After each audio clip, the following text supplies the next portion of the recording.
Hello বন্ধুরা, তোমাদের সামনে আবারও একটা ব্লগ নিয়ে চলে এসেছি। তো শেষ অবধি তোমরা দেখতে থাকো। মাঝখানে কিছু সুন্দর সুন্দর তোমাদেরকে জিনিস দেখাবো, সেই কারণে আমি ভিডিওটা করেছি।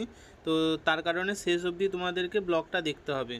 তো আমি তো গ্রামের ছেলে, তোমরা তো সবাই জানো, সেই কারণে গ্রামের ভিউ তো দেখতে হবে বস। তো সেই কারণে বাড়িতে ছিলাম।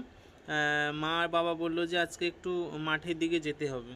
সেই কারণে মা আর বাবার পেছনে পেছনে আমিও চললাম ভিডিও করতে করতে। তো তোমাদেরকে দেখাবো বলে আমি ব্লগটা করেছি। তো দেখতে থাকো ব্লগটা। কিছু ইন্টারেস্টিং জিনিস আছে, দেখো। আমরা তো একবারে গ্রামের ছেলে, গ্রামের কিছু কাজ থাকে জবিনে। তো আমরা যাচ্ছি এবং গ্রামের চারিদিকের ভিউটা দেখো, জাস্ট যেদিকে তাকাবে সেদিকে সবুজ। তো আমি অনেক দিন পরে মাঠে যাচ্ছি।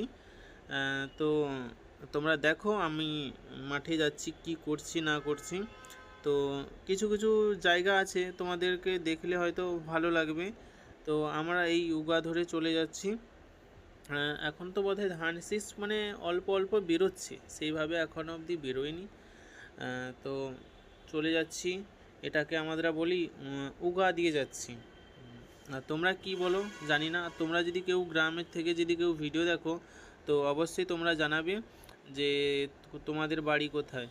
তো দেখলে মাঠে কোথায় কি পড়ে আছে, জাল দেওয়া হচ্ছে। এই যে আমাদের উগালে এই যে একটা কড়ির গাছ বসানো হয়েছিল, ওইগুলো তোলার জন্যে ডেকেছিল, সেই কারণে আমিও চলে এসেছি। এটাকে কি করি বলে তোমরা একটু কমেন্ট করে জানাবে। তো আশা করি তোমরা জানবে। তো গাছ শুকনো হয়ে যাচ্ছে, ওইটা তোলার জন্য আমিও চলে এসেছিলাম বাবা মার সঙ্গে। তো এসে দেখছি যে অনেক প্রায় মানে পেকে গেছে, কড়িগুলো তুলে নিতে হবে গাছ সহ, নাহলে ওগুলো আবার পেকে ফেটে যাবে। ফেটে পড়ে গেলে নষ্ট হয়ে যাবে সব আবার। তো আমি এদিকে গাছ তুলছি, বাবা ওইদিকে দেখছি আমাদের বাঁকি বসানো হয়। তো বাঁকির সামনে কিছু ঘাস হয়ে আছে, তো ওই ঘাসগুলো বাবা ছিঁড়ে দিচ্ছে, নাহলে মাছ মানে ঢুকবে না জঙ্গল হয়ে থাকলে। তো সেই কারণে বাবাও ওই পরিষ্কার করে দিচ্ছে। দেখছো তো, এটা বাঁকি বসানো আছে এখনও।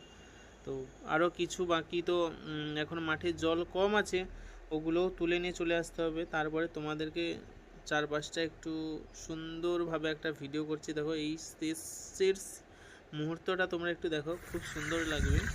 তো এইরকম দৃশ্য শুধু গ্রামে দেখা যায়, আর অন্য কোথাও দেখা যায় না, এটা তো মানবে তোমরা। তো এই রকম ভিডিও তোমরা দেখতে হলে আমার চ্যানেলটাকে তোমরা প্লিজ ফলো করে রেখো, যেন আরও সুন্দর সুন্দর তোমাদেরকে ভিডিও উপহার দিতে পারি। তোমরা এইভাবে পাশে থেকো, আর সবাই ভালো থেকো, সুস্থ থেকো। আবারও একটা নতুন ভিডিও নিয়ে চলে এসেছি তোমাদের।